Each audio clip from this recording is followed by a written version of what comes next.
Quem acompanha o canal há algum tempo sabe que um dos meus gêneros favoritos do cinema é o terror. Eu já fiz vídeo especial aqui no canal sobre o terror francês, os filmes de terror asiáticos, e por que não a gente parar um pouco e relembrar e admirar grandes obras do terror aqui do cinema brasileiro, que mesmo aos trancos e barrancos conseguiu aí produzir filmes muito memoráveis para o cinema.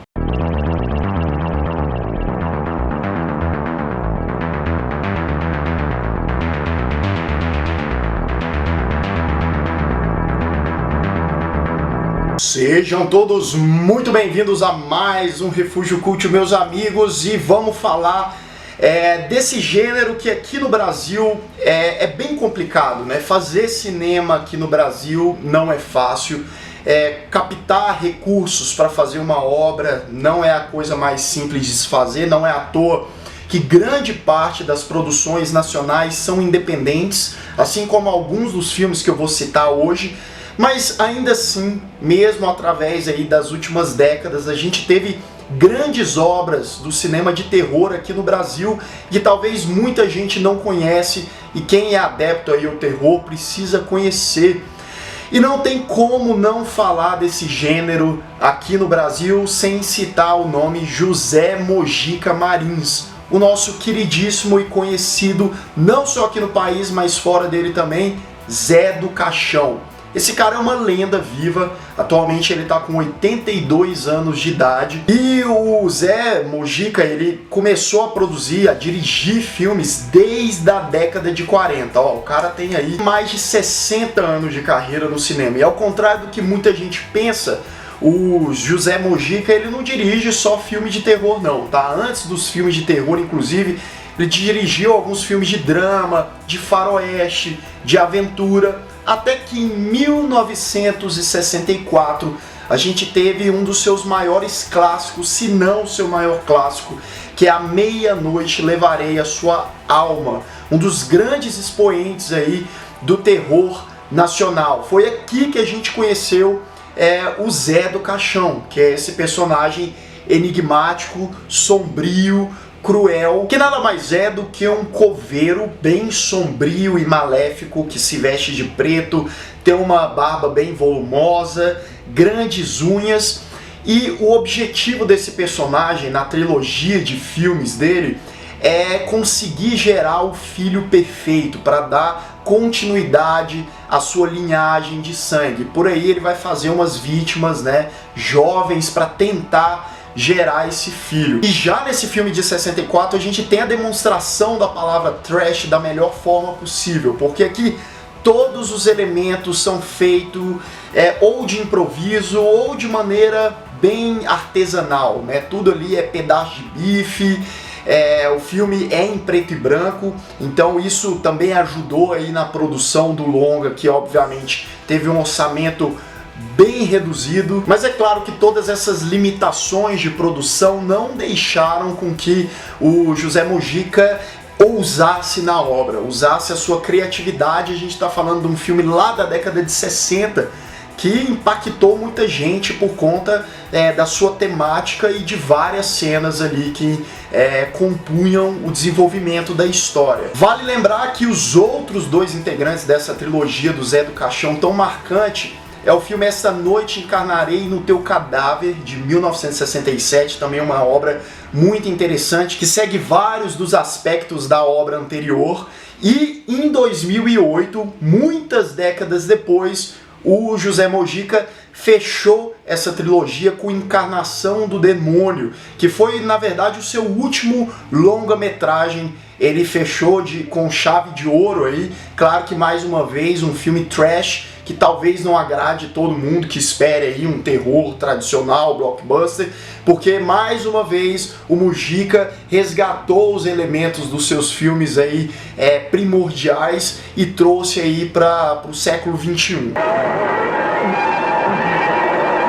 Um expoente do terror aqui do cinema nacional se chama Rodrigo Aragão. Esse cara nos últimos 10 anos tem sido o grande nome do terror. Tem muita gente que fala que ele é o substituto do José Mojica, e é bem engraçado porque o primeiro filme do Aragão foi em 2008 com Mangue Negro, que também é um filme sensacional, com vários elementos trash. Foi o primeiro filme do Rodrigo Aragão que eu tive a oportunidade de assistir e gostei bastante. E nesse mesmo ano, o Mujica lançou o seu último filme. É quase como um fechamento de ciclo e início de outro. Inclusive, o Rodrigo Aragão convidou o José Mujica para dirigir uma das Fábulas Negras, que é um filme de 2015, que juntou algumas histórias menores, aí, com cerca de quase 20 minutos de duração.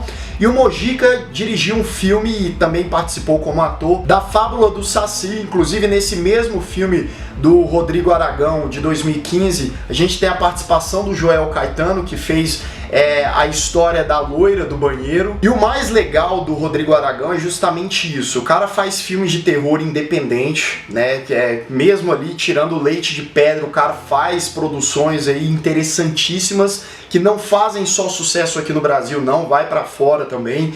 Inclusive, se você ainda não viu nenhum filme desse cara, pelo amor de Deus, toma vergonha e vá procurar. Não só Mangue Negro, como A Noite do Chupa-Cabras, de 2011, como também o seu filme muito bom de 2013, Mar Negro. E esse cara consegue capturar, mesclar vários elementos tradicionais do terror com a cultura nacional, pegando, por exemplo, criaturas do folclore brasileiro ou ambientações bem comuns aqui no Brasil e fazendo de background das suas produções, que são um espetáculo à parte em termos de terror.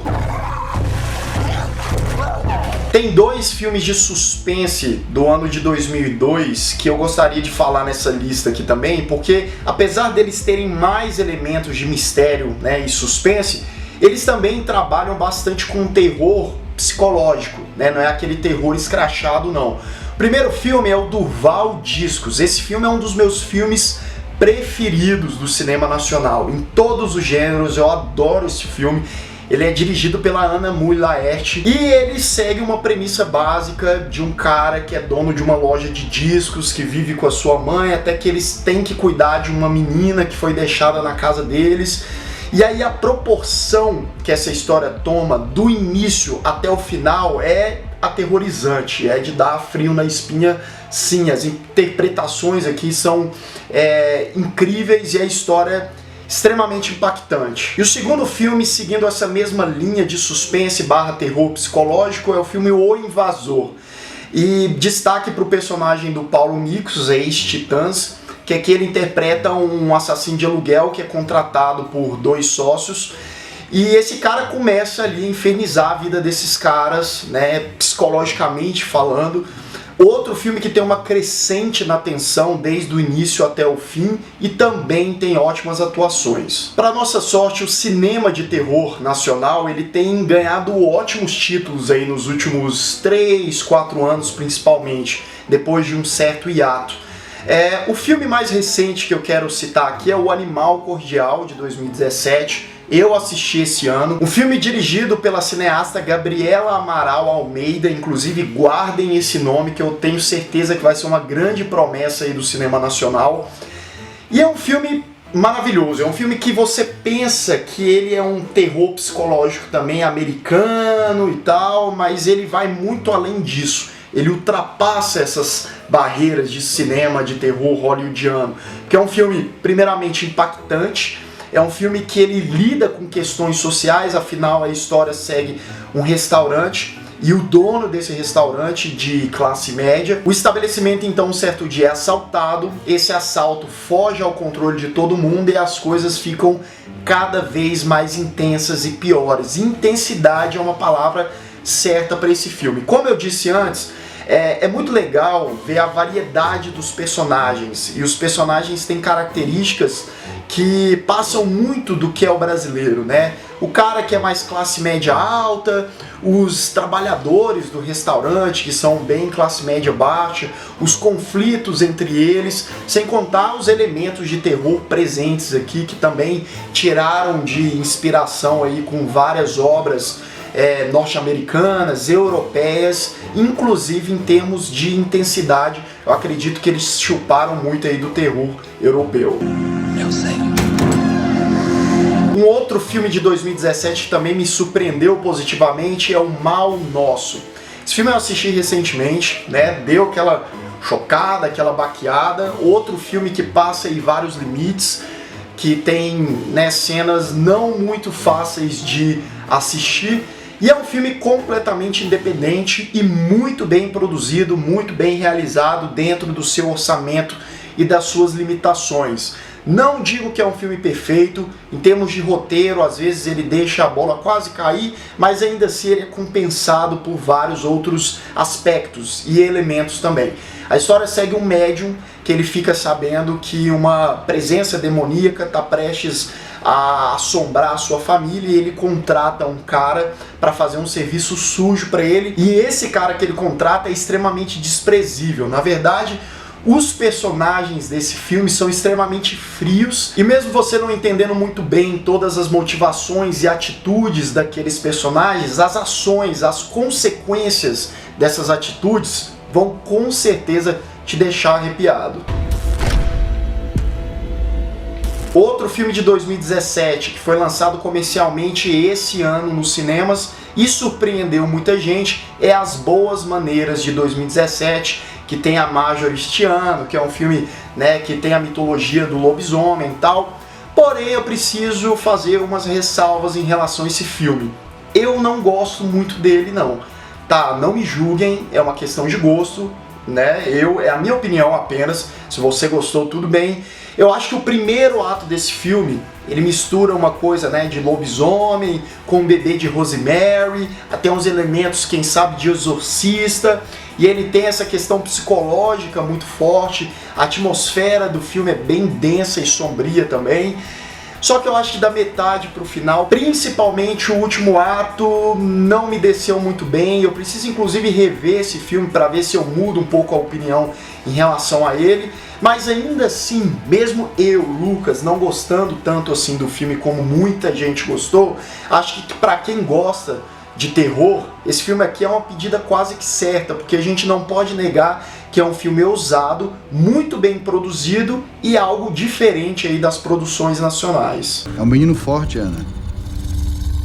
E eu queria por último citar um terror desse ano chamado Morto Não Fala. Infelizmente, nesse atual momento gravando esse vídeo, eu não tive a oportunidade ainda de assistir esse filme. Ele tá na minha lista como prioridades, porque eu acho que deve ser um filmaço de terror, pelo menos as pessoas elogiaram, e pelo trailer que eu assisti parece ser um filme realmente muito bom. E eu me comprometo, assim que eu assistir esse filme, fazer uma análise, uma crítica aqui no canal só sobre ele.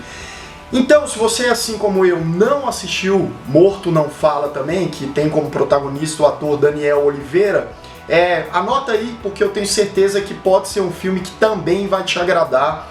Não sei, eu posso estar falando besteira, talvez não seja um filme tão bom assim. Caso você, inclusive, já tenha visto o filme, deixa aqui nos comentários a sua opinião em relação a ele.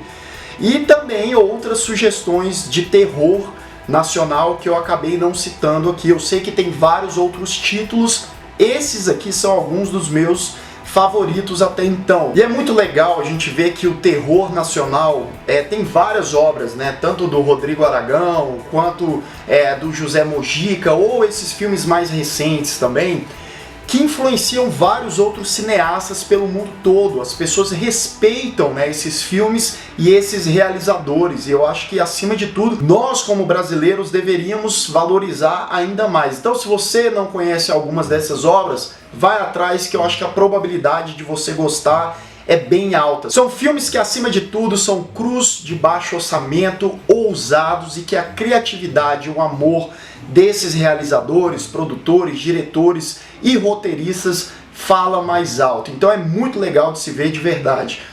E eu tenho falado recentemente aqui no canal, se você tem vontade de trabalhar com cinema e não sabe por onde começar, tem dificuldade aí na hora de editar e de montar um filme, tem planos para o futuro, eu te digo que isso é muito possível. E eu estou indicando um curso muito legal, que é o primeiro link nessa descrição.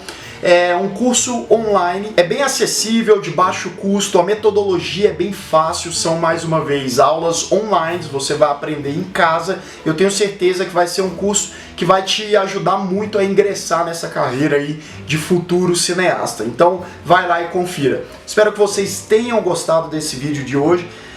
Se você ainda por um acaso não é inscrito no Refúgio Cult, se inscreva aqui embaixo, clique no sininho para receber todas as notificações do canal e deixe o seu like, que ajuda bastante o Refúgio Cult aí a crescer cada vez mais. Vou ficando por aqui, um grande abraço e até mais.